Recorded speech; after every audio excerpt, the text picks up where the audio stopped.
Ba't di mo natulungan? Gustuin ko man eh, nabigla ako. Parang nawala ako sa ulirat yung nakita ko. Ano ba yun? Isipin mong Parang lasing na ewan eh. yung ine tatawid na lang. Dala yung bata, inaanak. Nahagip pa naman. Lagi pa. ano. Ang inalusuka ako sa akin. Tawa mo. Nakatawid. Yun nga, yun nga ang masama. Nahagip. Ba't malungkot Ba't ka? yung isa? Yung isa.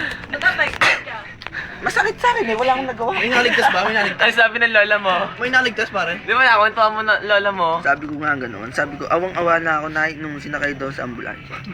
Duguan ang mukha eh. Pati katawan. Umiyak pa yung anak eh. Inahabol yung ina.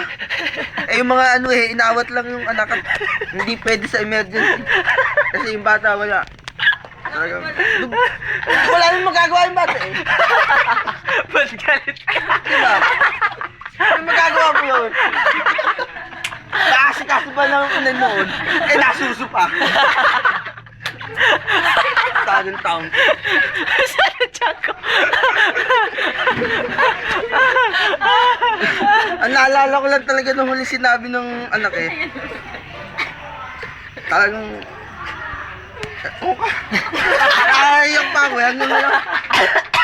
Kaya pala naka-shades ka. Hindi, siyempre. Ay, Siyempre yung bata na.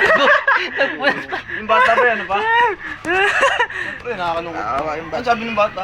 Hindi, wala, pati tatay, iniwanan eh. Pagkatapos na dun, iniwanan lang yung... Tangin lang yan. Ano sabi nung anak? Sabi nga ng anak nung sasakay na eh.